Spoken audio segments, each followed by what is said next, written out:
Hello everyone, how are you all. अब तो आप अच्छे होंगे ही। आपने पीजीबीपी हेड का एक पोर्शन कंप्लीट कर लिया है। मैंने आपको स्टार्टिंग में बताया था कि पीजीबीपी हेड के दो पोर्शन हैं। एक है expenses which are specifically allowed और दूसरा है expenses which are specifically disallowed. And I have also told you that this second part, expenses which are specifically disallowed, is comparatively difficult than the first part, expenses which are specifically allowed. क्योंकि जब मैं आपको expenses which are specifically allowed पढ़ा रहा था तो आपको भी ऐसा ही लग रहा था, यस allowed तो होना ही चाहिए, obvious है। But when I'll teach you the other part जो आप करने जा रहे हैं, expenses which are specifically disallowed, you will feel like why is it disallowed? भाई allowed तो होना चाहिए, क्यों disallow हो रहा है? Then we'll proceed into it। फिर मैं आपको जब डिटेल में बताऊंगा कि क्यों disallow हो रहा है, then you will just understand कि yes, this is the reason why the expenses are being disallowed। सबसे पहला प्रोविजन जो हम यहां पे देखने जा रहे हैं वो है relating to TDS. Income tax ये कह रहा है कि अगर आप किसी को एक पेमेंट कर रहे हो जो पाने वाले के लिए इनकम है तो आप उस पेमेंट पे टैक्स काट के उसको पैसा दो। फिर से रिपीट करता हूं, if I am making an payment which is income in the hands of recipient, मैं एक ऐसी पेमेंट कर रहा हूं जो पाने वाले के लिए इनकम है, तो सरकार मुझसे कहती है कि उसका टैक्स काट के मुझे जमा कर दो, ताकि वो बंदा अगर टैक्स नहीं भी जमा करेगा तो मुझे टेंशन नहीं है, मुझे तो टैक्स मिल गया। कहां से टैक्स मिल गया? वहां से जो सोर्स था उस इनकम का, वहीं से टैक्स मिल गया। और अगर हम ऐसा नहीं करते हैं तो गवर्नमेंट कह रही है कि राज अग्रवाल हम तुम्हारा एक्सपेंसेस डिसअलाउ कर देंगे, हम वो खर्चा ही तुमको अलाउ नहीं करेंगे। अब एक बात समझिए, मान लीजिए मैंने किसी को पेमेंट की 100 रुपए की, सरकार कहती है कि इसको 100 रुपए जो दे रहे हो इनकम है। मैंने कहा हाँ, जो मैं 100 रुपए उसे दे रहा हूं इनकम है। तो सरकार ने कहा एक काम करो, 10 रुपए का टैक्स उसका काट लो, उसको 90 रुपए पकड़ाओ और हमें 10 रुपए दे दो। अगर हमने कर दिया ऐसा तब तो ठीक है, लेकिन अगर नहीं किया तो सरकार क्या कर रही है? कह रही है 100 रुपए का खर्चा राज अग्रवाल तुमको अलाउड नहीं होगा। यानी मेरी 100 रुपए से इनकम बढ़ जाएगी और मैं किस स्लैब में फॉल करता हूं? 30% स्लैब में, तो मेरा 30 रुपए का टैक्स बढ़ जाएगा। एक बात बताइए, सामने वाले का 10 रुपए काट के जमा कर दे या अपना 30 रुपए का टैक्स लायबिलिटी बढ़वा लें? ऑब्वियसली सामने वाले का 10 रुपए काट के हम जमा कर देंगे। तो यही सबसे पहले हम लोग पढ़ने वाले हैं expenses which are specifically disallowed में। सबसे पहली बात जो हम पढ़ने वाले हैं वो है टीडीएस की कंप्लायंसेस करनी पड़ेगी। अगर हम टीडीएस को कंप्लाई नहीं करेंगे, टीडीएस से रिलेटेड डिफॉल्ट करेंगे, तो हमें एक्सपेंसेस डिसअलाउ कर दिया जाएगा। राइट? 3 सेक्शन को एक साथ पढ़ना है, इससे रिलेटेड 3 सेक्शन है और तीनों सेक्शन को एक साथ पढ़ना है। कौन कौन से सेक्शन पढ़ने हैं ये देखते हैं। उस सेक्शन के नंबर भी आपको रट लेने हैं, याद कर लेने हैं। राइट? क्योंकि जब भी आपसे पूछा जाएगा बताइए डिसअलाउड है, तो आप कहेंगे यस, तो आपसे ये भी पूछेंगे कि बताइए किस सेक्शन के तहत डिसअलाउड है। So let's see what are those 3 sections which have to be studied together. So section that you need to take care of is section 40A1. और क्या पढ़ेंगे उसके साथ? Section 40A1A। हालांकि बीच में एक सेक्शन और आएगा इसके बाद, सेक्शन 40A2, लेकिन वो अलग चीज है, ये सिमिलर नहीं है। सिमिलर कौन कौन से हैं? 1, 1A और 3, सेक्शन 40A3। हालांकि इसके बीच में एक सेक्शन और आएगा, मैं आपको बता देता हूं, वो भी यहां पे section 40A2, but this is all together a different section. ये एक अलग सेक्शन है, इसलिए इसको अलग से रेफर करेंगे। जब ये 3 सेक्शन हम पढ़ लेंगे ऊपर लिखे तो इसको रेफर करेंगे। सेक्शन 40A1 क्या है? Payment outside India or to a non-resident except salary। पहले मुझे लिख लेने दीजिए, आप भी साथ में लिखिए। 48(1) क्या है? Payment in India to a resident. 3 क्या है? Payment outside India or to a non-resident of salary।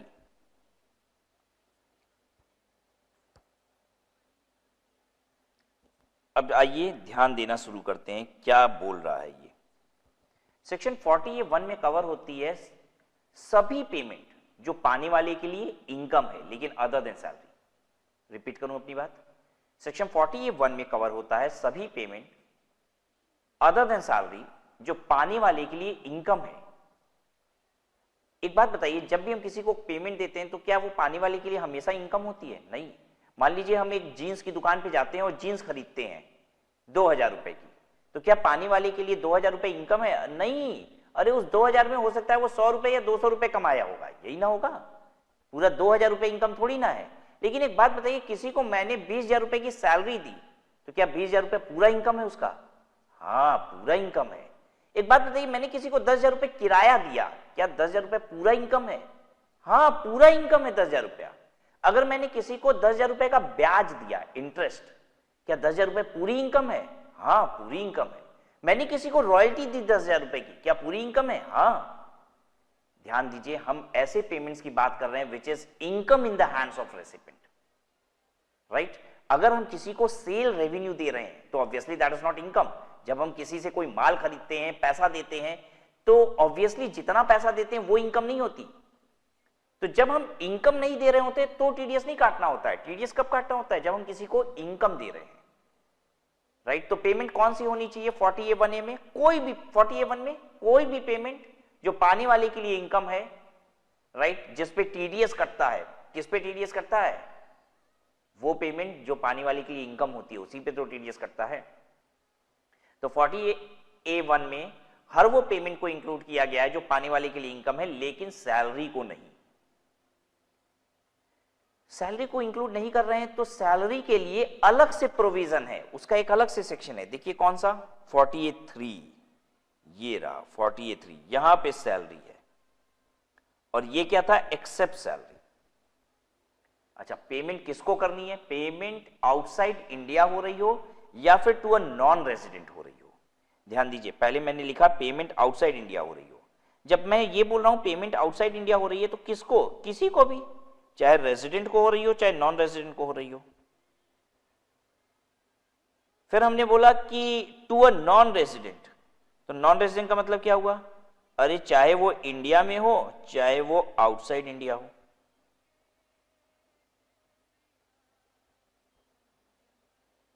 हम पेमेंट कर रहे हैं आउटसाइड इंडिया किसी को भी, या हम पेमेंट कर रहे हैं नॉन रेजिडेंट को, चाहे वो कहीं भी हो, चाहे वो पेमेंट कहीं भी हो रही हो। इन इंडिया में हम पेमेंट कर रहे हैं या आउटसाइड इंडिया पेमेंट कर रहे हैं। मैं फिर से रिपीट करता हूं अपनी बात।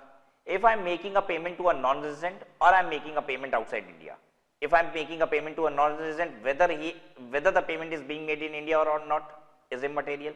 If I am making payment outside India, then the person is resident or non-resident is immaterial. तो अगर मैं पेमेंट कर रहा हूं नॉन रेजिडेंट को या फिर आउटसाइड इंडिया पेमेंट कर रहा हूं तो ये कवर होता है सेक्शन 48(1) से, अदर देन सैलरी के केस में, और सैलरी के केस में सेक्शन 48(3) से। अगर हम पेमेंट कर रहे हैं रेजिडेंट को इन इंडिया,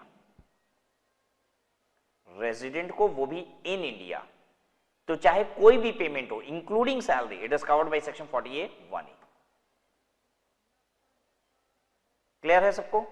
अब मैं एक काम करता हूं, आपसे जरा पूछता हूं, आप बताइए कौन से सेक्शन से कवर होगा।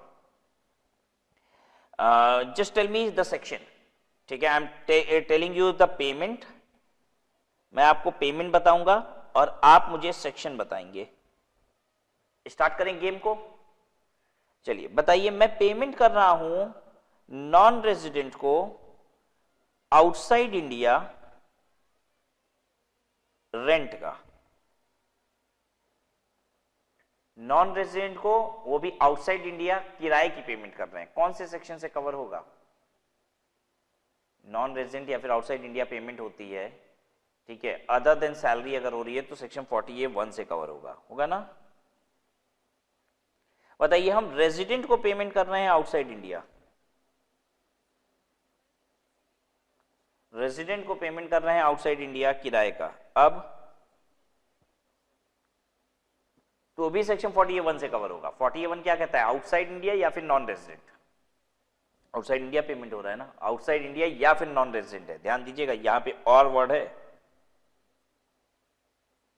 आउटसाइड इंडिया या फिर नॉन रेजिडेंट। तो आउटसाइड इंडिया दे रहे हैं, तो अब चाहे रेजिडेंट को दे चाहे नॉन रेजिडेंट को दे, फर्क नहीं पड़ेगा। आउटसाइड इंडिया या फिर नॉन रेजिडेंट को अगर पेमेंट किया जाता है तो ये कवर होता है सेक्शन 40A(1) से। अब यहीं पे मैं कह दूं रेजिडेंट और इन इंडिया किराए की पेमेंट, अब कवर होगा सेक्शन 40A(1)(a) से। अच्छा जल्दी बताइए, अगर मैं यहां पे कर दूं नॉन रेजिडेंट इन इंडिया किराए की पेमेंट, अब नॉन रेजिडेंट इन इंडिया किराए की पेमेंट किससे कवर होगा? 40A(1) से, ठीक है, कोई दिक्कत नहीं ना?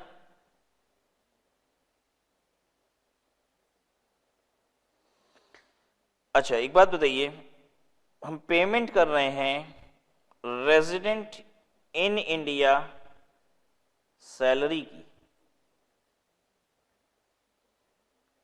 रेजिडेंट इन इंडिया को जो पेमेंट हो रही है, चाहे वो सैलरी की हो रही है और किसी भी चीज की हो रही है, सारा का सारा 40A(1) से ही कवर होता है। देखिए रेजिडेंट इन इंडिया जो था 40A(1) में, रेजिडेंट इन इंडिया, इसमें कौन सी पेमेंट हो रही है ये बात नहीं लिखी है, कोई भी पेमेंट हो रही हो 40A(1) से ही कवर्ड है। लेकिन अगर हम इस रेजिडेंट की जगह नॉन रेजिडेंट लिख दें, भले ही इन इंडिया लिख रहे हैं, सैलरी की पेमेंट, तो नॉन रेजिडेंट या आउटसाइड इंडिया, नॉन रेजिडेंट या फिर आउटसाइड इंडिया और सैलरी की पेमेंट हो तो this covered by section 40A(3). मान लीजिए यहां रेजिडेंट है लेकिन ये आउटसाइड इंडिया कर दिया, outside India, and the payment is of salary, by which section it would be covered? section 40A(3). सबको क्लियर है? चलिए अब एक बात समझिए, अगर आप नॉन रेजिडेंट का टीडीएस नहीं काटते हो, मतलब टीडीएस से रिलेटेड नॉन रेजिडेंट के केस में डिफॉल्ट करते हो, तो सरकार आपका 100% खर्चा डिसअलाउ कर देती है। अगर टीडीएस से रिलेटेड हम डिफॉल्ट किए नॉन रेजिडेंट या आउटसाइड इंडिया के केस में, मतलब हम पहले इस सेक्शन की बात कर रहे हैं, अगर यहां पे आप टीडीएस से रिलेटेड डिफॉल्ट किए तो पूरा खर्चा डिसअलाउ कर देगी। मान लीजिए नॉन रेजिडेंट को हमें 1 लाख रुपए का किराया देना था, टीडीएस का 1 लाख रुपए का किराया देना था नॉन रेजिडेंट को, और टीडीएस से रिलेटेड हम कुछ डिफॉल्ट कर दिए। उसमें क्या डिफॉल्ट होता है सब पढ़ेंगे अभी। टीडीएस से रिलेटेड कुछ डिफॉल्ट कर दिए तो 1 लाख रुपए का पूरा खर्चा डिसअलाउ हो जाएगा, मतलब मेरी इनकम को 1 लाख रुपए से बढ़ा दिया जाएगा। वो जो खर्चा हम चार्ज किए थे किराए का वो डिसअलाउ हो जाएगा, तो जो भी मेरा प्रॉफिट था उसको 1 लाख रुपए से बढ़ा दिया जाएगा।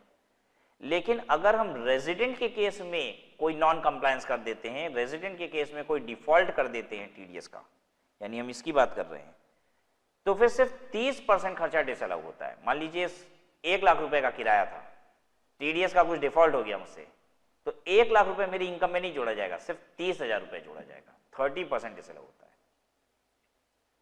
राइट। तो मैं आपको क्या सिखाना चाहता था, यहां ध्यान दीजिएगा, गवर्नमेंट नॉन रेजिडेंट के केस में और स्ट्रिक्ट है। तो आप पूछेंगे सर नॉन रेजिडेंट के केस में गवर्नमेंट और स्ट्रिक्ट क्यों हो रही है? अगर नॉन रेजिडेंट को हम पेमेंट दे रहे हैं तो स्ट्रिक्टनेस और क्यों है, मेरे ऊपर क्यों है? एक्चुअली वो इसलिए है क्योंकि गवर्नमेंट कह रही है कि राज अग्रवाल, अगर तुम एक नॉन रेजिडेंट का टीडीएस नहीं काटते हो तो हम उसको दबोचने के लिए कहां जाएंगे? वो इंडिया के बाहर का है, ठीक है, तुम्हारी जिम्मेदारी है राज अग्रवाल, तुम उसका टीडीएस नहीं काटे हो, अब इनकम टैक्स लेने के लिए हम उससे सिंगापुर, अमेरिका, स्विट्जरलैंड जाएं? इसलिए गवर्नमेंट क्या कर रही है, मेरे ऊपर चाबुक ज्यादा तेज चला रही है, कह रही 100% डिसअलाउ कर देंगे, होश में रहना अगर नॉन रेजिडेंट को पेमेंट करते हो। अच्छा, अगर हम रेजिडेंट को पेमेंट करते हो टीडीएस का डिफॉल्ट हो जाता है तो गवर्नमेंट कहती है कोई बात नहीं राज अग्रवाल, कोई बात नहीं है, वो रेजिडेंट है ना, इंडिया में ही है ना, मैं मोदी हूं, ऐसे बोलती है सरकार, ठीक है, दबोच लेंगे उसका गला। इंडिया का ही है ना, रेजिडेंट का टैक्स काटना भूल गए थे, कोई बात नहीं, चिंता ना करो, ठीक है, वो इंडिया का ही है, उसको तो तुरंत दबोच के निकाल लेंगे। इसलिए गवर्नमेंट हमारा 30% ही डिसअलाउ कर रही है। अब आपको थोड़ा बहुत बात समझ में आ गई होगी कि नॉन रेजिडेंट का टीडीएस नहीं काटते हैं तो गवर्नमेंट चिंता में आ जाती है, ये टैक्स काटा नहीं, वो इनकम लेके इंडिया से चला गया बाहर, अब कहां जाए उसको पकड़ने के लिए। इसलिए मेरा पेच कसती रहती है गवर्नमेंट। अब एक रेजिडेंट का टीडीएस काटना हम भूल जाते हैं, डिफॉल्ट कर देते हैं वहां पे, तो सरकार ज्यादा टेंशन नहीं लेती है, कहती है कोई बात नहीं, वो खुद इंडिया का है, उसको तो किसी भी कोने से दबोच लेंगे, किसी भी गली से खोज के निकाल लेंगे, राइट। लेकिन फिर भी डिसअलाउ करती है, हाँ, कहती है होश में क्यों नहीं रहते हो, 30% डिसअलाउ हो जाएगा तुम्हारा। आइए शुरू करते हैं सेक्शन को। Specific disallowances under the act, interest, royalty, fee for technical services etcetera etcetera etcetera, मतलब और कोई भी पेमेंट जो पाने वाले के लिए क्या है, income, payable outside India or payable to a non resident. Outside India payable है या फिर to a non resident payment है। If the following 3 conditions are satisfied, the assessee, that is the payer, जो पैसा देने वाला है, is suppose to deduct tax at source under section 195। कह रहा है अगर ये 3 कंडीशन सेटिस्फाई होती है ना तो टीडीएस काटना है। ध्यान रखना कौन सी 3 कंडीशन। पहला, the amount paid is interest, royalty, fee for technical service or any other sum other than salary. कह रहा है सैलरी के अलावा कोई भी पैसा आप पे कर रहे हो, ठीक है। The aforesaid amount is chargeable to tax under the act in the hands of recipient, और वो पैसा सामने वाले के लिए इनकम है under the income tax act. समझे क्या क्या बोला? बोला कि राज अग्रवाल तुम पैसा दे रहे हो, किस बात का? सैलरी के अलावा कोई पैसा दे रहे हो, ठीक है। कैसा पैसा दे रहे हो? ऐसा पैसा दे रहे हो जो पाने वाले के लिए इनकम है। तीसरी बात, ये पैसा कहां दे रहे हो? आउटसाइड इंडिया दे रहे हो या फिर नॉन रेजिडेंट को दे रहे हो? कह रहा आउटसाइड इंडिया दे रहे हो चाहे किसी भी पर्सन को, और अगर इन इंडिया दे रहे हो तो टू अ नॉन रेजिडेंट। तो हम बस ऐसे याद रखाते हैं, आपको याद रखने को कहते हैं आउटसाइड इंडिया याद कर लो, नॉन रेजिडेंट याद कर लो, कि अगर पेमेंट हो रही है आउटसाइड इंडिया या फिर पेमेंट किसको हो रही है? टू अ नॉन रेजिडेंट, ठीक है। पेमेंट कौन सी हो रही है? जो पाने वाले के लिए इनकम है, तो आपको टीडीएस काट लेना है।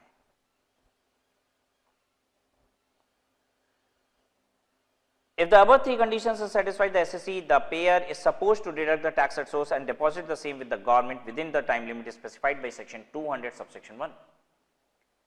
कहता है कि अगर ऐसा है तो आपको टीडीएस काट लेना है और 200 सबसेक्शन 1 की टाइम लिमिट के हिसाब से गवर्नमेंट ऑफ इंडिया को वो टैक्स जमा भी कर देना है। 200 सबसेक्शन 1 की टाइम लिमिट क्या है देख लीजिए। अगर अप्रैल से लेके फेब में आपने टीडीएस काटा है, अगर अप्रैल महीने से लेके फेब महीने में आपने टीडीएस काटा है तो अगले महीने की 7 तारीख को टीडीएस जमा कर दो। मतलब अगर आपने अप्रैल में टीडीएस काटा है तो कब जमा कर दें? 7 मई को। मई में टीडीएस काटा है तो कब जमा कर दें? मई में टीडीएस काटा है तो 7 जून को। जून में टीडीएस कभी भी काटा है तो 7 जुलाई को, ठीक है। मार्च महीने में अगर टीडीएस काटा है तो अगले महीने की 7 तारीख नहीं होती है, अगले महीने की 30 तारीख होती है, यानी अप्रैल 30 तक टीडीएस जमा कर सकते हो। अब आपके दिमाग में ये बात आएगी कि सर मार्च में ज्यादा समय क्यों मिल रहा है? भाई फरवरी में अगर टीडीएस काटे हैं तो 7 मार्च तक जमा करना है, लेकिन मार्च में टीडीएस काट रहे हैं तो 7 अप्रैल तक नहीं 30 अप्रैल तक जमा करना है। क्यों ऐसा है? बेसिकली आपको भी पता है कि फाइनेंशियल ईयर मार्च महीने में क्लोज होता है, और क्या आपको ये मालूम है कि मार्च महीने में हम खोज के निकालते हैं कि किसका किसका पेबल है, क्योंकि बैलेंस शीट में अपनी लायबिलिटी दिखानी है, ठीक है। तो हम जब मार्च महीने में बैठते हैं तो बहुत सारे लोग ऐसे हैं जो हमको गुड्स और सर्विसेज दे के गए थे, पैसा मांगते ही नहीं है, कहते हैं भाई राज अग्रवाल से क्या पैसा मांगना पड़ा है, जब जाएंगे तब तुरंत गिन देंगे पैसा, ठीक है। तो बहुत सारे मेरे गुड्स के सर्विसेज के सप्लायर हैं जो सर्विस दे के गुड्स दे के बैठे हुए थे, कभी पैसा मांगने आए ही नहीं। लेकिन मेरी आदत है कि 31 मार्च को हमको अपनी बैलेंस शीट पीएल बनाना है, ठीक है, मुझे फाइनेंशियल स्टेटमेंट अपना क्लोज करना है, तो मैं सबको चिट्ठी लिखवा के पूछवाता हूं कि बताओ भाई किसी का पैसा बाकी है क्या? तो बहुत सारे लोग बताते हैं हाँ भाई मैंने ये सर्विस दी थी, ये गुड्स दिया था, इसका पैसा बाकी है। तो हम उसको रिकॉर्ड करते हैं कि yes these are the amounts which are payable. तो मार्च महीने में क्या होता है कि बहुत सारी आपकी लायबिलिटी क्रिएट हो जाती है जिसका आपको टीडीएस काट के जमा करना है। सिंस यहाँ पे number of transaction on which TDS would be applicable is more, इसलिए गवर्नमेंट आपको ज्यादा समय दे देती है 30 अप्रैल तक का। टीडीएस काटना ही कब होता है? टीडीएस काटना ही कब होता है? डिपॉजिट तो आपको समझ में आ गया कि अगले महीने की 7 तारीख को डिपॉजिट कर देना है। काटना कब है? When is TDS liable to be deducted? कब काटना है भाई?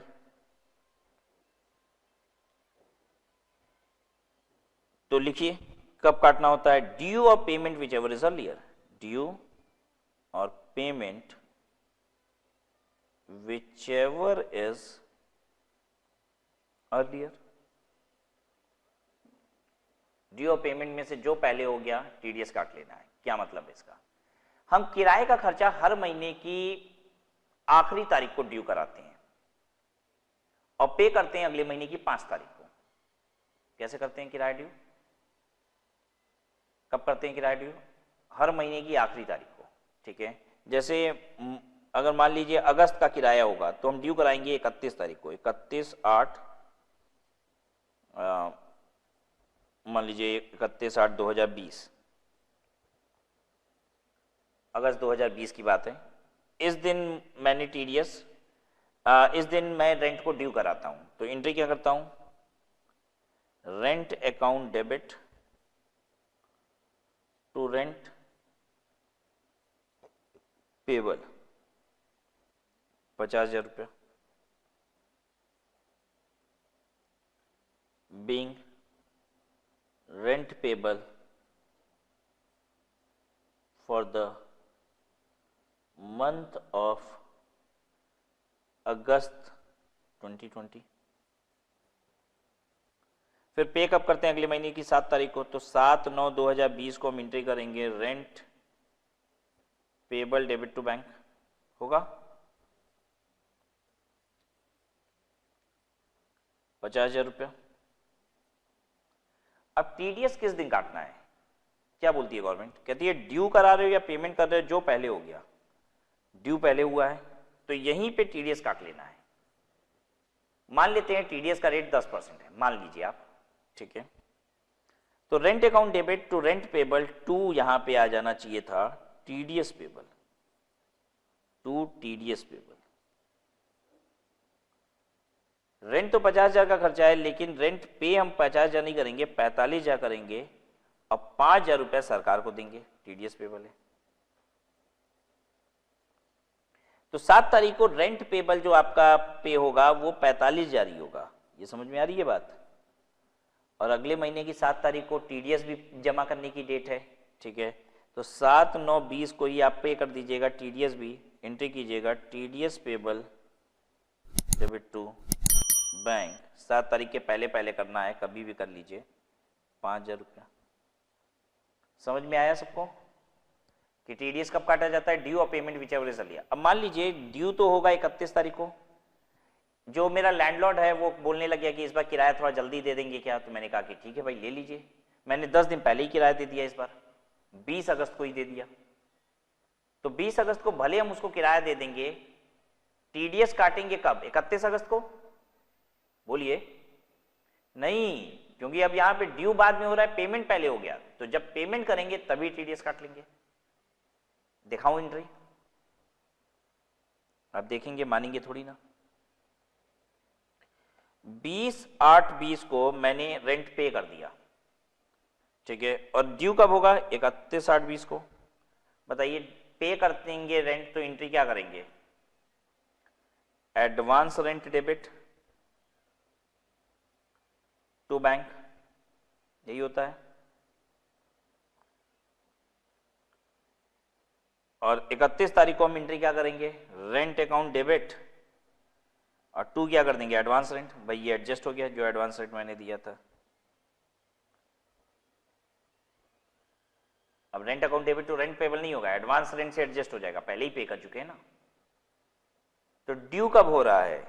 ड्यू तो हो रहा है 31/8 को। पे कब हुआ? पे पहले ही हो गया। तो जब पे हुआ था ना तभी टीडीएस कट जाना चाहिए था, यानी एंट्री इसी दिन टीडीएस पेबल की आ जानी चाहिए थी, टू टीडीएस पेबल। तो एडवांस रेंट जो है वो तो 50,000 रुपये का हो रहा है, लेकिन हम उसको देंगे 45,000 रुपया और 5,000 रुपये का टीडीएस पेबल हो जाएगा। अब rent account debit 50,000 to advance rent 50,000 होगा, और ये 5,000 रुपये हम अगले महीने की 7 तारीख को पे करेंगे, यानी कि 7/9/20 को। TDS payable debit to bank. बताइए सबको क्लियर है? ठीक है ना ये बात?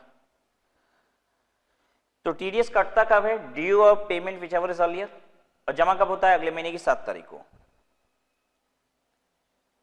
अब आइए जानते हैं दूसरी बात कि टीडीएस का डिफॉल्ट क्या है फॉर डिसअलाउंस अंडर पीजीबीपी। आपको ये क्या बोल रहे हैं सर, ठीक से बोलिए। एक्चुअली अगर आप अगले महीने की 7 तारीख को नहीं जमा करते हो तो टीडीएस का डिफॉल्ट तो है, लेकिन इस डिफॉल्ट की, इस गलती की पनिशमेंट यहां नहीं मिलेगी।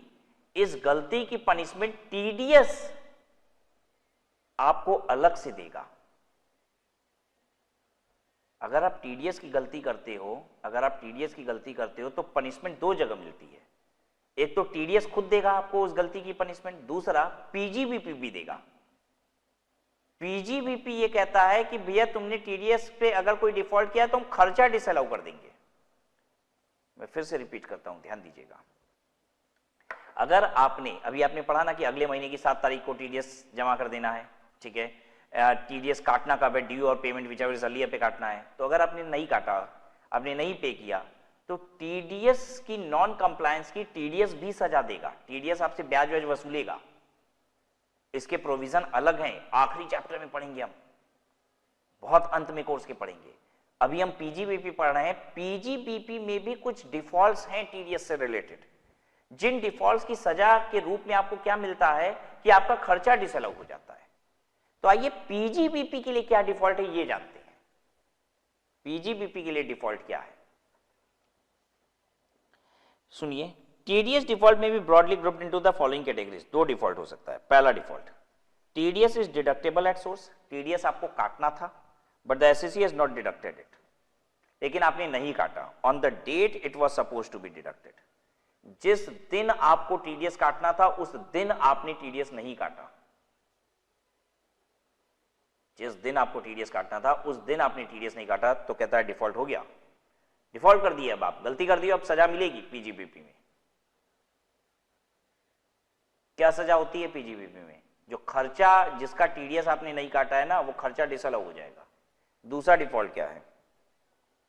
TDS is deducted during the current year. Current year में, प्रीवियस ईयर में कभी भी आपने टीडीएस काटा है, but is not deposited on or before the due date of submission of return of income under section 139(1).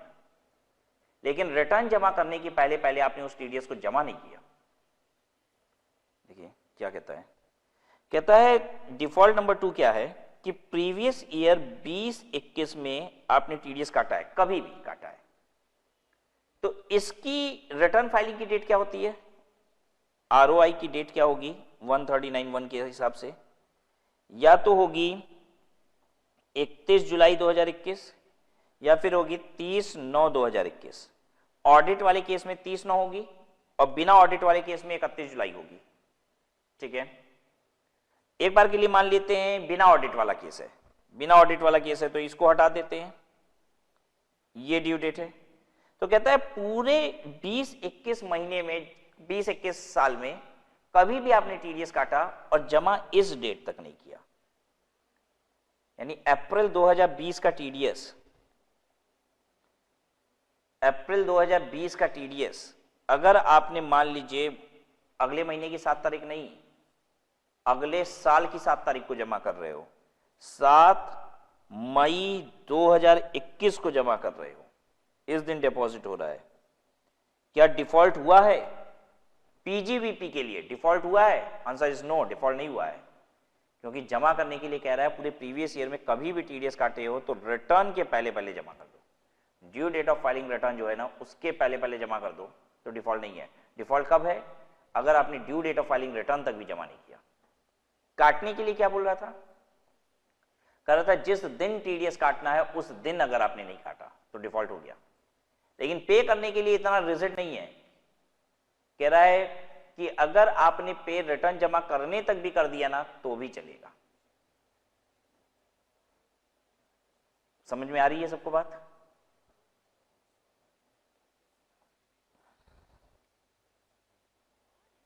चलिए मैं एक काम करता हूं, मैं आपको ड्यू की डेट देता हूं, पेमेंट की डेट देता हूं, ठीक है, और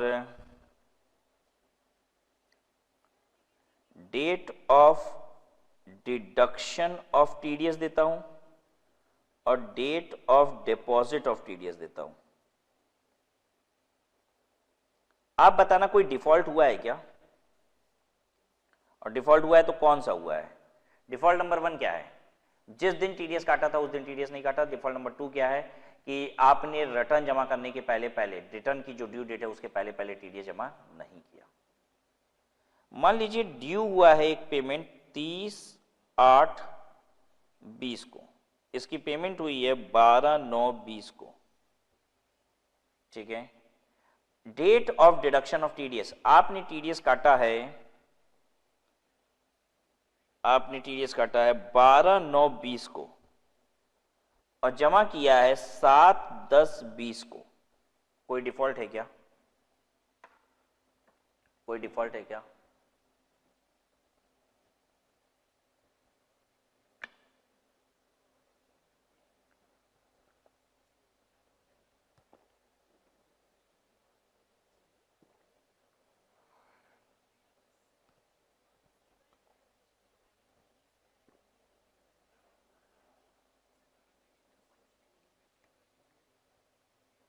बताइए।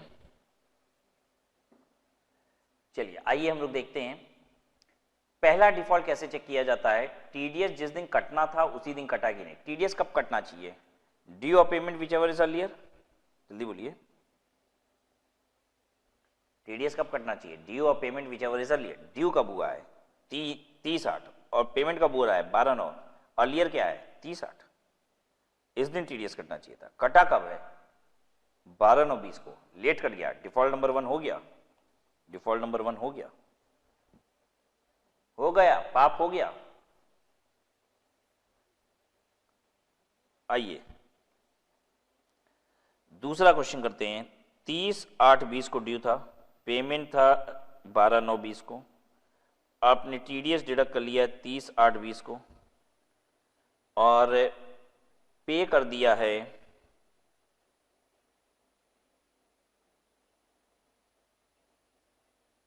20/10/20 को। जरा देखिए और बताइए डिफॉल्ट हो रहा है क्या, is there any default?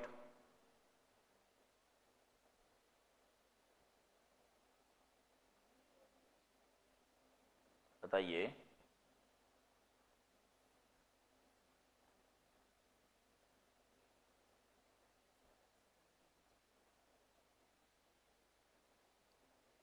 Is there any default? Yes, TDS कटा तो सही समय पे है, जिस दिन कटना था उसी दिन कटा है। Due of payment whichever is earlier पे कटना चाहिए था तो ड्यू पे कटना चाहिए था, ड्यू पे कट रहा है। लेकिन पेमेंट होना चाहिए था अगले महीने की 7 तारीख को। क्या अगले महीने की 7 तारीख को पे हुआ है? इस बात से फर्क नहीं पड़ता कि अगले महीने की 7 तारीख को हुआ है कि नहीं।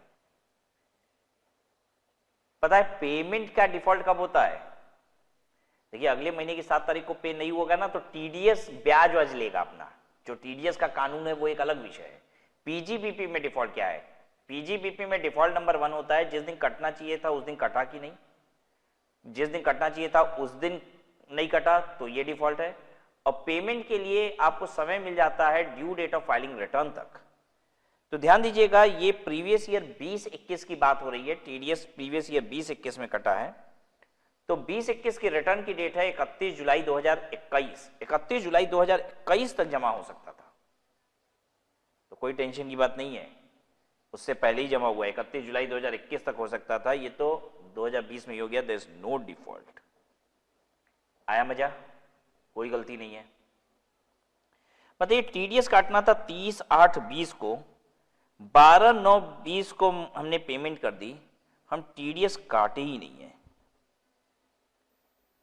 लेकिन जैसे ही मुझे पता चला कि मैंने टीडीएस काटे बिना उसकी पेमेंट कर दी, मेरे हाथ पांव फूल गए। आप कहोगे सर हाथ पांव क्यों फूल गए, खर्चा ही तो डिसअलाउ होता है। आप कहोगे सर खर्चा ही तो डिसअलाउ हो जाता है ना, इनकम बढ़ जाएगी, टैक्स ज्यादा लग जाएगा, सर आपको कोई फर्क पड़ रहा है क्या? दे दीजिएगा थोड़ा सा ज्यादा, 50,000 रुपए की मान लीजिए पेमेंट थी ये, ठीक है, तो 50,000 रुपया से इनकम बढ़ जाएगी तो 15,000 रुपया टैक्स लग जाएगा, दे देंगे। हाथ पांव क्यों फूल गए आपके? एक्चुअली अब ये समझिए, पीजीबीपी अपनी अलग सजा देता है, टीडीएस अपनी अलग सजा देता है। टीडीएस क्या सजा देगा, आपको सुन के हैरत होगी। आपको लगेगा कि सरकार हमारी व्यापारियों के साथ क्या क्या कर रही है। गवर्नमेंट टीडीएस की नॉन कंप्लायंस करने पे जो टीडीएस में सजा है वो है जेल तक की। एक बात बताइए, जेल जाना पसंद करेंगे क्या? नहीं। टीडीएस नहीं काटे तो हम भी कहे कि चलो कोई बात नहीं, मैंने 50,000 रुपया सामने वाले को दे दिया, उसका टैक्स काटना भूल गए, हम अपनी जेब से जमा कर देते हैं।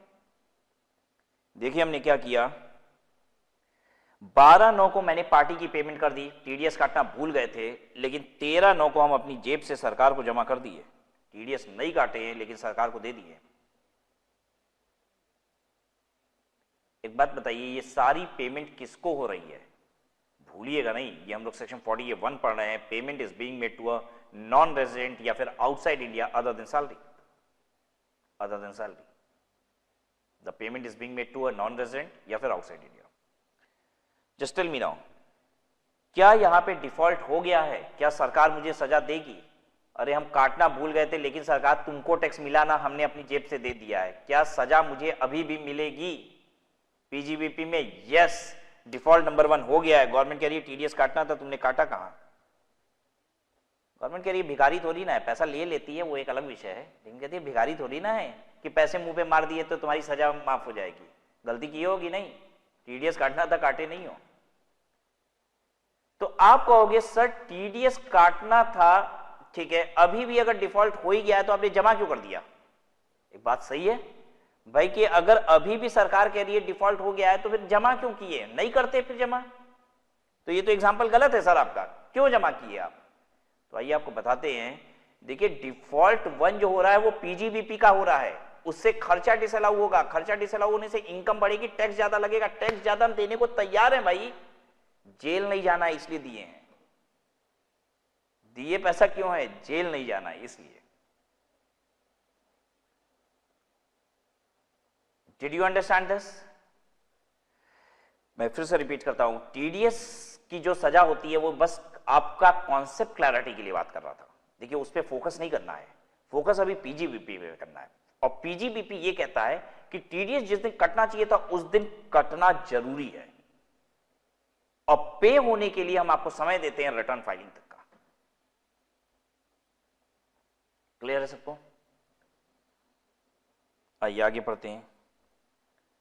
अब जब कोई गलती हो जाती है, 2 तरीके की गलती है, एक ना काटना, दूसरा ना जमा करना। इसके बाद अब आता है किस गलती की माफी है। गवर्नमेंट कहती है गलती नंबर 1, न काटने की कोई माफी नहीं है। गलती नंबर 2, न जमा करने की माफी है। अगर आप जमा नहीं करते हो रिटर्न तक भी तो भी टेंशन की बात नहीं है, मत जमा करो, कोई बात नहीं, खर्चा तो अभी डिसअलाउ हो जाएगा, लेकिन जिस साल जमा कर दोगे उस साल हम तुमको अलाउ कर देंगे। आप समझ पाए क्या हुआ? जैसे मान लीजिए हम टीडीएस काट तो दिए थे लेकिन जमा नहीं किए, तो सरकार मेरी इनकम बढ़ा देगी भाई, खर्चा डिसअलाउ करके इनकम बढ़ा देगी। लेकिन जिस साल भी हम पे कर देंगे, 4 साल बाद, 10 साल बाद, 20 साल बाद, 50 साल बाद, देखिए कितनी प्यारी है गवर्नमेंट हमारी, फिर ये कोई बात नहीं रहा जगह, तुम 50 साल बाद जमा कर देना, जिस साल जमा करोगे उस साल तुमको अलाउ कर देंगे, यानी इनकम 50,000 रुपए से कम कर देंगे, मतलब जो भी पेमेंट थी, जितना वो डिसअलाउ हुआ था ना उतना आज अलाउ कर देंगे हम। लेकिन अगर काटने में एक दिन भी लेट किए तो तुम्हारा गला काट देंगे।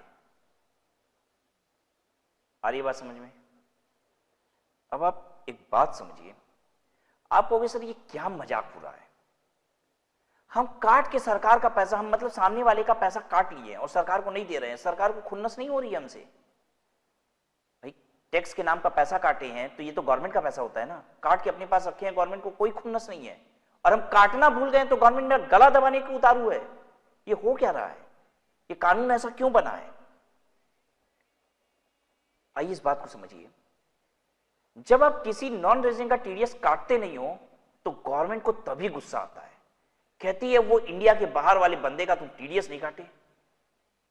अब हम उसको कहां खोजने जाएं, कहां से पकड़ें उसको, कैसे उससे टैक्स वसूले?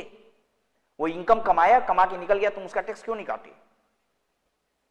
लेकिन अगर हम काट के रख लेते हैं और नहीं देते हैं गवर्नमेंट को, गवर्नमेंट निश्चिंत है, कह रही है तुम कहां जाओगे, तुम तो इंडिया में हो ना, तुमसे तो दबोच के कभी भी निकाल लेंगे। तुमको बात समझ में आई कि जब हम नहीं काट रहे हैं तो दिक्कत है गवर्नमेंट को, काटे क्यों नहीं, कमा के चला गया इंडिया से, कहां पकड़ने जाए हम उसको? लेकिन काट के अगर हम रखे हैं तो गवर्नमेंट कह रही है तुम कहां जाओगे, हमसे पूछ रही है राजगोपाल तुम कहां जाओगे, हम भी कहते कहां जाएंगे, सही बात है, रहेंगे तो यहीं, तो गवर्नमेंट कह रही है कभी भी दबोच लेंगे तुमको, तो अभी नहीं दिए, साल भर बाद दे देना, 2 साल बाद दे देना, जब मर्जी है, तुम दोगे नहीं तो जाओगे कहां, रहोगे तो यही ना, कभी भी दबोच लेंगे तुमको, और फिर ब्याज तो तुम दे ही रहे हो, टेंशन क्या है, लेट कर रहे हो तो ब्याज तो तुमसे वसूल ही रहे हैं, और जिस दिन गुस्सा आएगा उस दिन गला भी दबोच देंगे तुम्हारा, तो पूरा निकाल दोगे। I hope you have understood the point.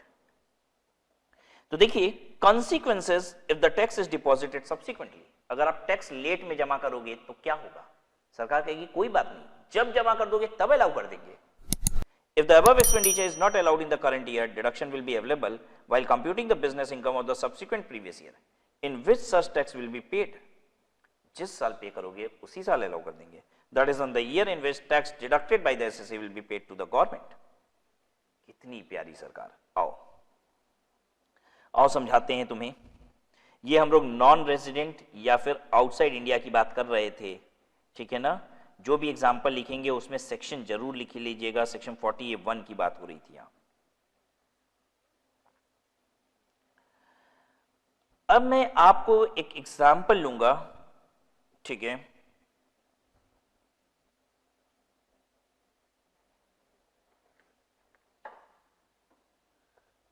आपसे पूछूंगा date on which TDS is supposed to be deducted.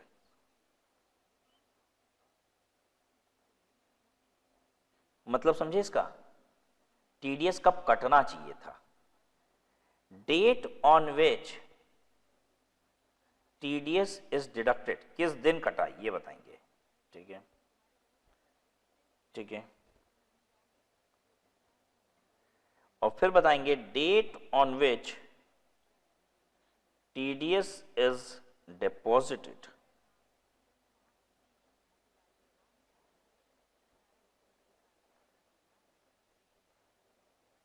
Date on which TDS is deposited.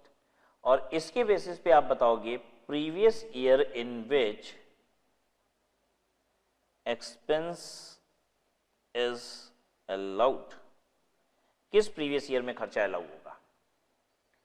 TDS मुझे काटना था 15/9/20 को, मैंने काटा है 15/9/20 को, और मैंने जमा किया है 1/4/21 को। कौन से प्रीवियस ईयर में खर्चा अलाउ हो जाएगा? तो ध्यान दीजिएगा, जिस ईयर का खर्चा होता है ना उसी ईयर में अलाउ होता है, ठीक है? जिस भी ईयर का खर्चा होता है, और किस ईयर का खर्चा होगा कैसे पता चलेगा? भाई जिस ईयर में टीडीएस कटना था उसी ईयर का खर्चा होगा ना, ठीक है? क्योंकि जिस टीडीएस कब कटता है, due or payment whichever is earlier, ठीक है? तो कौन से प्रीवियस ईयर में खर्चा अलाउ होना चाहिए? तो इसके लिए हम कैसे देखेंगे? खर्चा जिस प्रीवियस ईयर का है उसी में अलाउ हो जाता है, लेकिन अगर डिफॉल्ट हुआ है तो अलाउ नहीं होता है। और डिफॉल्ट क्या होता है कि अगर जिस दिन कटना था उस दिन काटे नहीं, या फिर जिस दिन और या फिर रिटर्न जमा करने तक पे किए नहीं, ठीक है?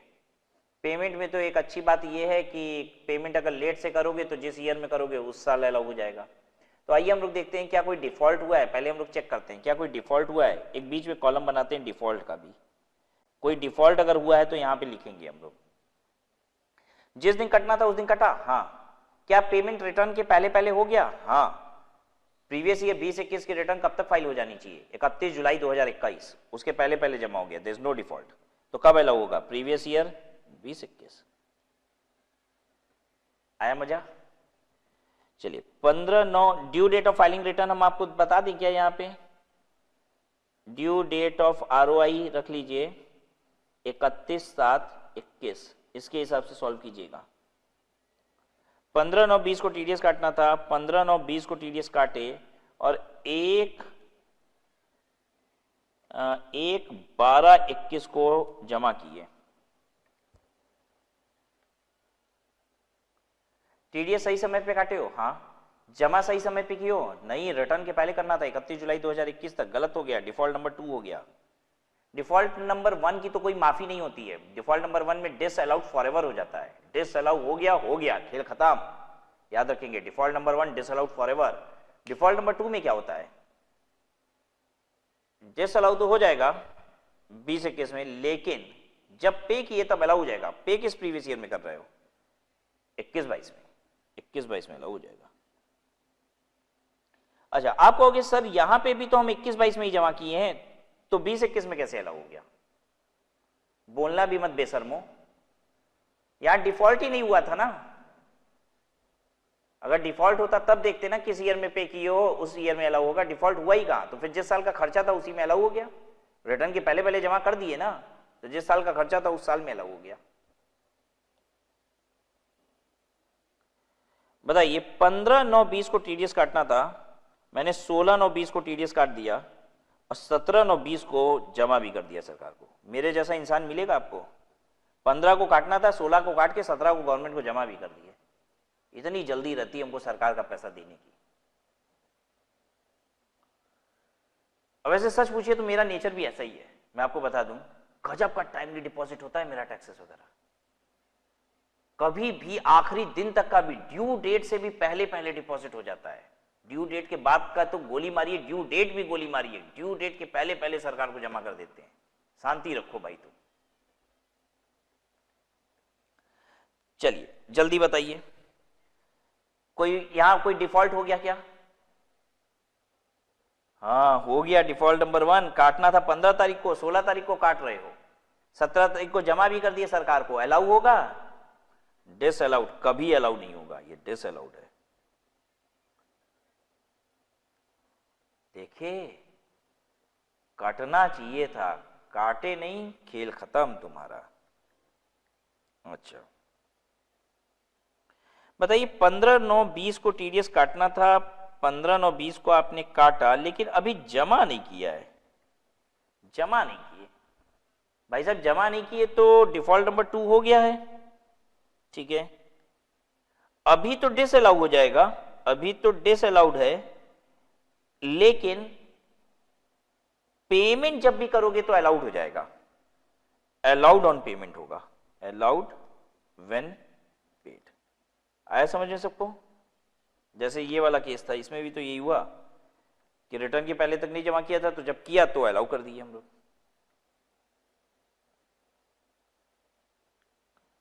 ठीक है, कितना डिसअलाउ होता है? 100% of the expenses disallowed, 100% of the expenses disallowed. ठीक है,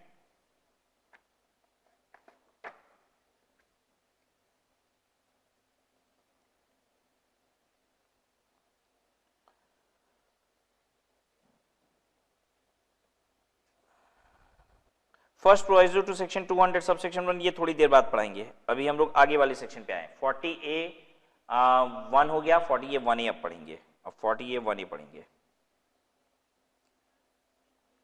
40A1A ये किसके लिए होता है? ये पेमेंट टू अ रेजिडेंट के लिए होता है इन इंडिया। ठीक है, payment is made to a resident in India, और कोई भी पेमेंट, कोई भी पेमेंट, यहाँ पे सारे एक्सपेंसेस कवर्ड है, whatever payment you are making. ठीक है, हाँ obviously that need to be income in the hands of resident including salary। अगर आप डिफॉल्ट करोगे यहां पे तो 30% खर्चे का डिसअलाउ होगा। जैसे मान लीजिए 1 लाख रुपए का किराए की पेमेंट की है और डिफॉल्ट कर दिए, कुछ टीडीएस से रिलेटेड डिफॉल्ट कर दिए, तो 1 लाख रुपए डिसअलाउ नहीं होता है, 30,000 डिसअलाउ होता है। ठीक है, डिफॉल्ट क्या है यहाँ पे, केस 1 का मतलब डिफॉल्ट 1 है। ठीक है, केसेस जो हैं ये डिफॉल्ट है। पहला डिफॉल्ट है tax is deductible but not deducted before the end of the previous year. कह रहा है टीडीएस काटना था लेकिन आप प्रीवियस ईयर के अंत तक टीडीएस नहीं काटे। वाह वाह रे गवर्नमेंट कितनी लीनियंट हो गई। कह रहा है कि टीडीएस काटना था लेकिन आप साल के अंत तक नहीं काटे, तब डिफॉल्ट है। मतलब 5 अगस्त को टीडीएस काटना था तो 5 अगस्त को नहीं काटे चलेगा, कब तक काट दो। 5 अगस्त 2020 को अगर टीडीएस काटना था तो कह रहा है 31 मार्च 2021 तक काट सकते हो। डिफॉल्ट कब होगा, tax is deductible but not deducted before the end of previous year, साल खत्म होने तक अगर नहीं काटे तब डिफॉल्ट है। ऐसा कैसे परिवर्तन आ गया, ये हृदय में ऐसा परिवर्तन कैसे आ गया गवर्नमेंट की। अभी तो कह रही थी कि जिस दिन काटना है उस दिन काटो, और अब कह रही है कि साल के अंत तक कभी भी काट लो। वो इसलिए क्योंकि अब ये पेमेंट आप दे रहे हो रेजिडेंट को, जिसको पैसा दे रहे हो ना वो भी इंडिया का है। गवर्नमेंट कह रही है तुमको तो दबोच ही लेंगे, उसको भी दबोच लेंगे, सब दोनों मेरे कब्जे में हो। ठीक है, और जो हम लोग 41 में पढ़ रहे थे वो क्या था, आउटसाइड इंडिया या फिर नॉन रेजिडेंट था। इसलिए कह रही है कोई बात नहीं, हमसे ऐसे बड़े प्यार से बात कर रही है गवर्नमेंट। कह रही है राज्य को टीडीएस काटना 5 अगस्त को भूल गए थे क्या, कि हाँ साहब भूल गए थे। कोई बात नहीं, कोई बात नहीं, आराम से काट लो, आराम से काट लो, साल के अंत तक कभी भी काट लेना। मैंने कहा वाह रे दरिया दिल गवर्नमेंट की। ठीक है, अच्छा अब याद करो वहां पे अगर हम टीडीएस नहीं काट रहे थे तो डिसअलाउड हो जाता था, मतलब कोई माफी थी उसकी नहीं। यहां पे अगर साल के अंत तक भी नहीं कटेगा ना तो गवर्नमेंट कह रही है रुक जाओ, कोई चिंता की बात नहीं है, इसकी माफी भी है। देखो इधर वाले में ना माफी दी हुई है। वाह, केस 2 पढ़ लेते हैं पहले। केस 2 है टैक्स कटना था और आपने काटा भी है, क्योंकि अगर काटा ही नहीं तो डिफॉल्ट नंबर 1 हो गया ना। टैक्स काटना था और आपने काटा है before the end of the previous year, but is not deposited on or before the due date of submission of return of income. लेकिन रिटर्न जमा करने तक आपने टीडीएस जमा नहीं किया। डिफॉल्ट नंबर 2 सेम है, वहां भी यही था डिफॉल्ट नंबर 2 कि आपने रिटर्न जमा करने के पहले नहीं किया।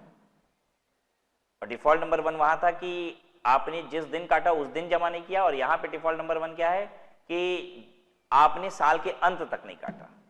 वहां पे डिफॉल्ट नंबर 1 की कोई माफी नहीं थी, डिफॉल्ट नंबर 2 की माफी थी कि जब पे कर दोगे तब अलाउ कर देंगे। यहां डिफॉल्ट नंबर 1 की भी माफी है।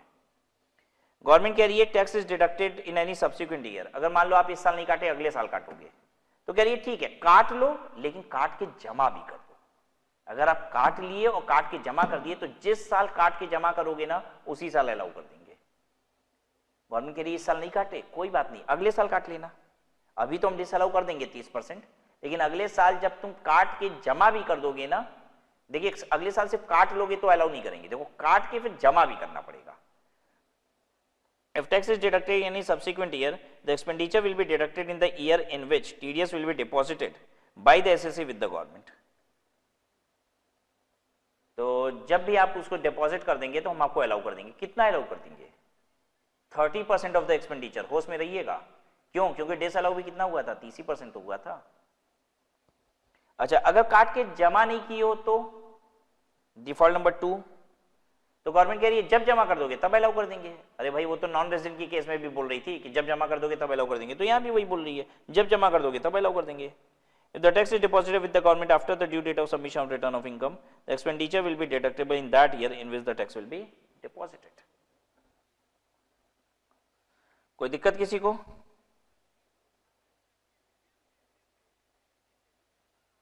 नहीं ना, होनी भी नहीं चाहिए।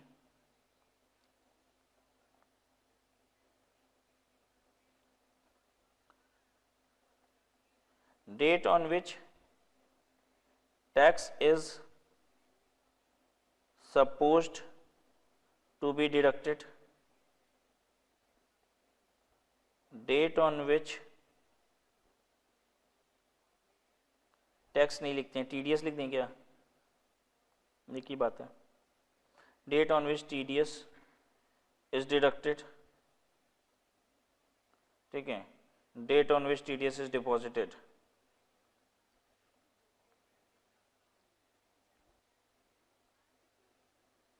ठीक है, डिफॉल्ट कोई हो तो ये बताइएगा मुझे, और previous year in which allowed ये बताइएगा।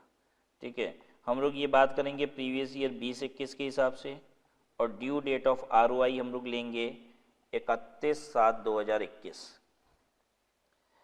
टीडीएस किस दिन का, और ये सेक्शन है 40A(1)(a), that means the payment is being made to a resident in India. Resident in India का क्वेश्चन है। ये सब एग्जाम्पल पे जरूर लिख लीजिएगा, नहीं तो बहुत गड़बड़ हो जाएगी। ठीक है, date on which TDS is suppose to be deducted, मान लो लिखते हैं 15/9/20, काटा कब, 30/12/20, जमा कब किया, 10/2/21।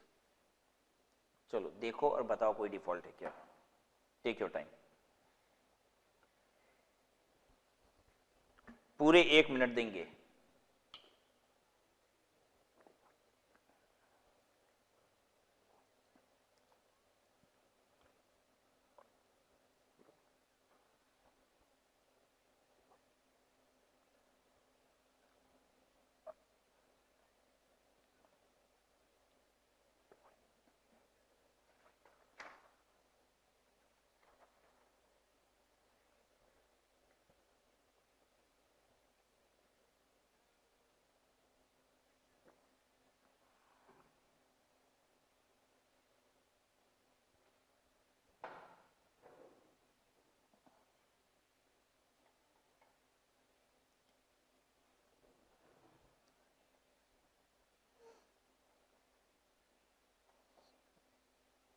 बताइए,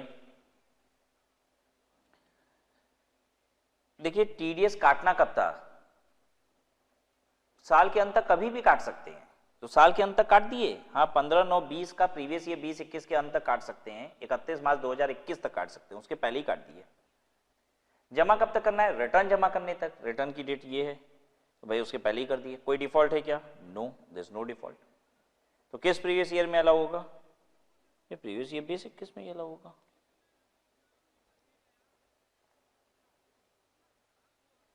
बताइए 15/9/20 को काटना था, 1/4/21 को काटे और 10/4/21 को जमा कर दिए।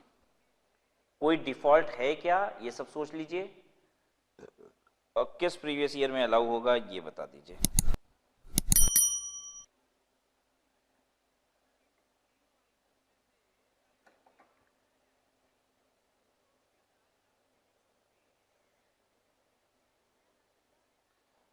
देखिए साल के अंत तक काटना था, हमने साल के अंत तक नहीं काटा।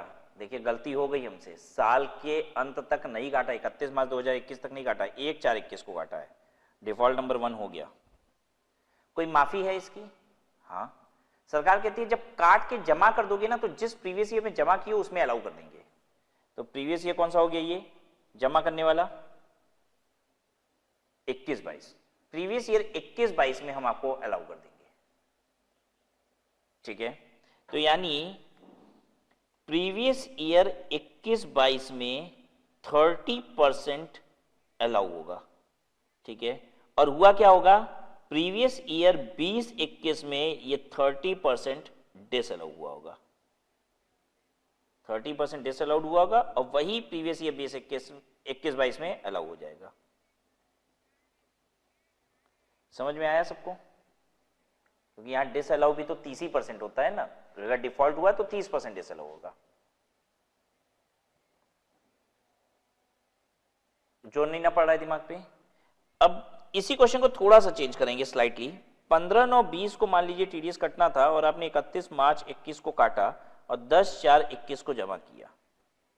जैसा चेक कीजिए कोई डिफॉल्ट है क्या,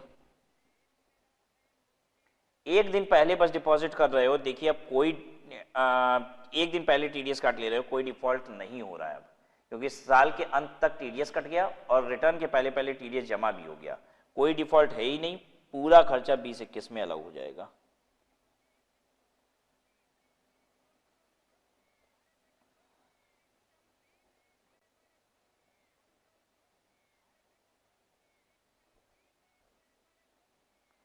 बताइए 15/9/20 को टीडीएस काटना था, आपने काटा नहीं, लेकिन इस पैसे को आपने 10/10/20 को जमा कर दिया, क्या डिफॉल्ट होगा? हाँ, साल के अंत तक काटना था, आपने काटा नहीं है, डिफॉल्ट तो हो गया है, डिफॉल्ट नंबर 1 हो गया है। अब जिस साल आप काट के जमा करोगे उस साल अलाउ होता है, काटे तो हो ही नहीं हो तो भले जमा कर दियो अलाउ नहीं होगा। जिस साल काट के आप जमा करते हो उस साल अलाउ होता है, काटे तो हो ही नहीं तो अलाउ होगा ही नहीं। तो प्रीवियस ईयर 20-21 में 30% डिसअलाउ हो जाएगा। बस जब भी डिसअलाउ होगा ना 30% होगा, बस ये बात याद रखनी है, ठीक है ना।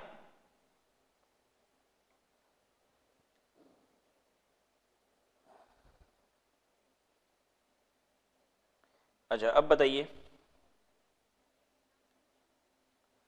15/9/20 को टीडीएस कटना था, मैंने काटा है 16/8/21 को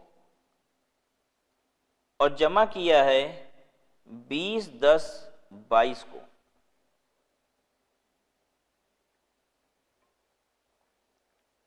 बताइए डिफॉल्ट हो गया क्या? हाँ, प्रीवियस ईयर के अंत तक काटना था, आपने नहीं काटा, डिफॉल्ट नंबर 1 हो गया। क्या आप डिफॉल्ट नंबर 2 भी चेक करें? अरे नहीं भाई, ठीक है मतलब अब सीधे अब डिफॉल्ट नंबर 1 हो गया, तो अब आइए डिफॉल्ट नंबर 1 के कंसीक्वेंसेस देखिए, ठीक है। क्या इसमें कोई माफी है? हाँ है, जब काट के जमा कर दोगे अलाउ हो जाएगा। काट तो रहे हैं हम प्रीवियस ईयर 21-22 में, लेकिन जमा कर रहे हैं 22-23 में, तो अलाउ तब होता है जब आप काट के जमा भी कर देते हो। तो जमा कर रहे हो 22-23 में, तो 22-23 में अलाउ होगा। तो प्रीवियस ईयर 22-23 में आपको 30% अलाउड हो जाएगा, वही 30% अलाउड होगा जो कि प्रीवियस ईयर 20-21 में, ये खर्चा 20-21 का था ना, जो प्रीवियस ईयर 20-21 में 30% डिस अलाउ हुआ है ना, वही अलाउड होगा।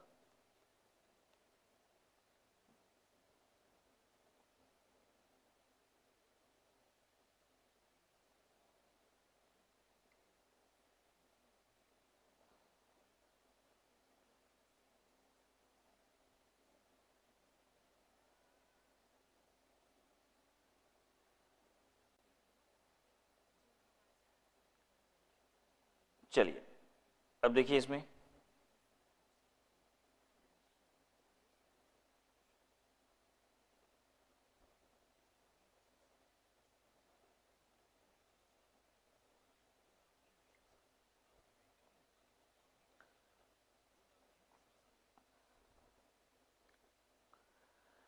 अब सेक्शन 40A(1)(a) में क्या लिखा हुआ है एक बात देखिए। However, no disallowance under section 40A(1)(a) shall be made if the deductive furnishes his return of income by including the said income in his return and pays tax due on income declared by him in such return of income। ये तो ऐसी बात कह दिया जिससे अब कुछ करने की जरूरत ही नहीं है। पता है क्या बोल रहा है? कहता है कि अगर आपने किसी को पेमेंट की, आपने टीडीएस नहीं काटा, लेकिन सामने वाले ने वो पूरी इनकम दिखा के उस पर टैक्स सरकार को दे दिया, तो हम आपको कुछ भी डिसअलाउ नहीं करेंगे। लेकिन एक बात बताइए, आप कैसे इंश्योर हो सकते हो कि सामने वाला ईमानदारी से टैक्स देता है? क्या आप ये रिस्क उठाओगे? नहीं, हम ये रिस्क कैसे उठा सकते हैं? ठीक है, तो इसलिए हम टीडीएस काटेंगे। दूसरी इंपॉर्टेंट बात, खर्चा तो अलाउ हो जाएगा, लेकिन टीडीएस ना काटने की क्या टीडीएस अलग से भी सजा देता है? हाँ, टीडीएस के अलग प्रावधान भी, ये तो पीजीबीपी के प्रावधान है, उस सजा से कौन बचाएगा? इसलिए टीडीएस हम काटते हैं, ठीक है। लेकिन इनकम टैक्स ये कहता है कि अगर आपने किसी का टीडीएस नहीं काटा, लेकिन सामने वाला बंदा बड़ा ईमानदार है, वो पूरी इनकम दिखा के सरकार को टैक्स दे देता है, तो आपने अगर नहीं भी काटा है ना, तो डिसअलाउ नहीं होगा। ये बात कहां पे पढ़ी आपने? रेजिडेंट वाले केस में। ये बात आपने रेजिडेंट वाले केस में पढ़ी। सेम बात क्या नॉन रेजिडेंट के केस में भी है? पहले नहीं थी, रीसेंट अमेंडमेंट आया है और ये बात नॉन रेजिडेंट के केस में भी इनकॉर्पोरेट कर दी गई है कि अगर आपने नॉन रेजिडेंट को या फिर आउटसाइड इंडिया पेमेंट किया, टीडीएस नहीं काटे, लेकिन सामने वाला ईमानदारी से सरकार को पूरा पूरा टैक्स दे देता है, कोई टेंशन की बात नहीं है, आपको डिसअलाउ नहीं होगा। There is a new amendment, ये रहा first proviso to section 201 subsection 1। A deductor shall not be deemed to be an assessee in default even if he fails to deduct TDS from sum paid to non-resident if such non-resident discloses his income in his return of income and pays tax due on such income and a certificate from chartered accountant is furnished to this effect। कहता है कि अगर TDS आपने नहीं काटा, लेकिन आपने TDS नहीं काटा, लेकिन सामने वाले ने नॉन रेजिडेंट ने टैक्स जमा कर दिया इंडिया में, और आप किसी सीए से एक सर्टिफिकेट ले लो कि उस नॉन रेजिडेंट ने इंडिया में टैक्स जमा कर दिया, मतलब कोई सीए ये लिख के दे दे कि हाँ हमने चेक कर लिया है वो नॉन रेजिडेंट ने इंडिया में टैक्स पे कर दिया है, तो अब हम आपको अलाउ कर देंगे। तो दिख रहा है ना सीए की कितनी महत्व है। ठीक है, सीए लिख के दे देगा कि हाँ वो नॉन रेजिडेंट वो विदेशी इंडिया में टैक्स जमा कर दिया है, तो मान लिया जाएगा, सरकार कह रही है।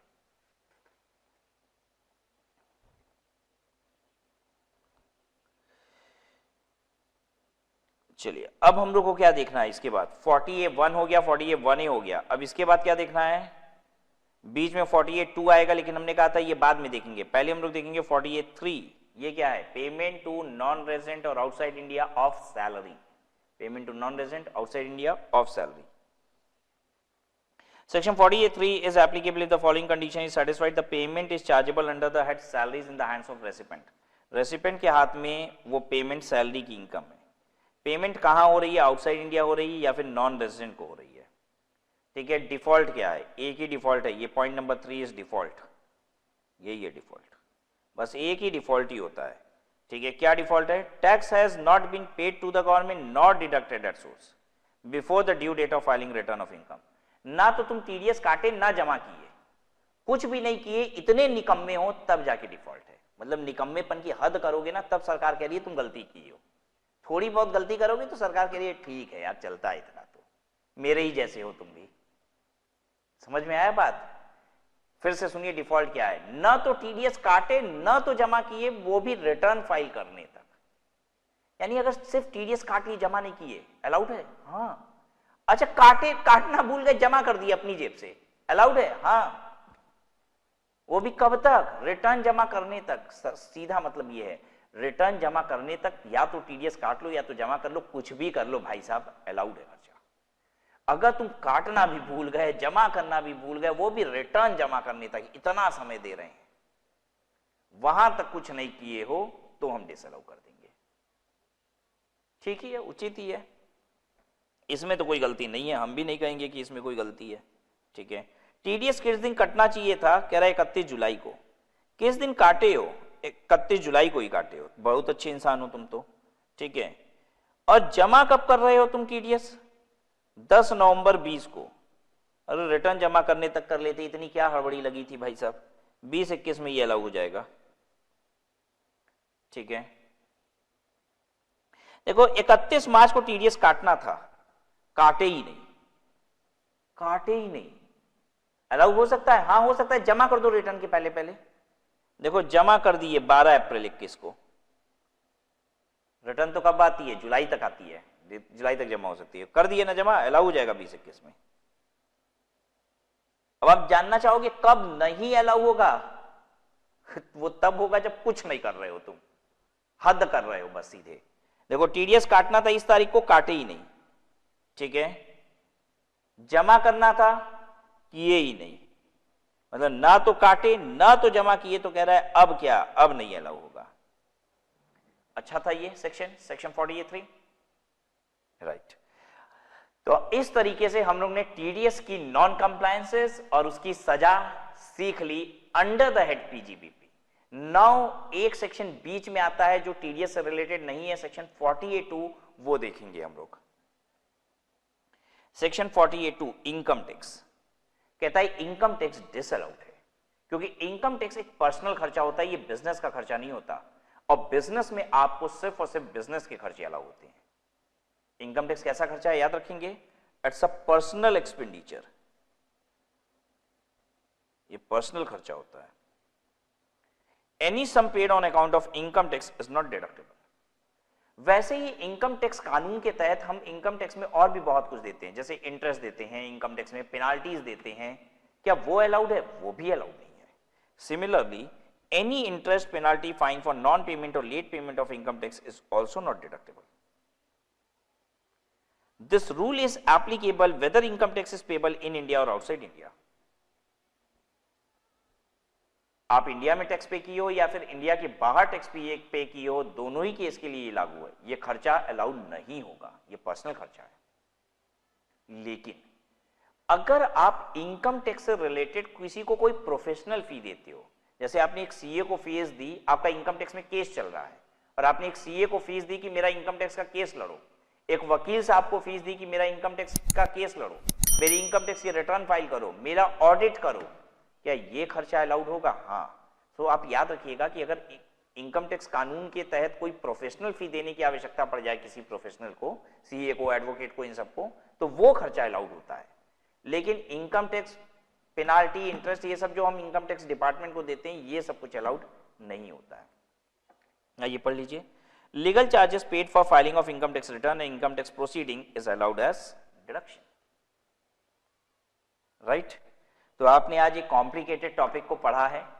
टीडीएस वाला जो टॉपिक है ना, ये पीजीबीपी में ये बड़ा ही कॉम्प्लिकेटेड टॉपिक माना जाता है। सेक्शन 40A 1, 1A एंड 3, आपको सेक्शन के साथ ये सब याद रखना है। और अगर आप इस बेहतरीन तरीके से इसको पढ़ेंगे और एक बार और रिवाइज कर लीजिएगा, बहुत स्ट्रांग हो जाएगा और ये बहुत इंपॉर्टेंट भी है आपके एग्जाम के लिए। ठीक है, आज की क्लास को हम लोग यहीं पे समाप्त करेंगे। अगली क्लास में आएंगे तो आपसे नए जो आगे के इसके सेक्शंस हैं उस पर बात करेंगे। Will stop here.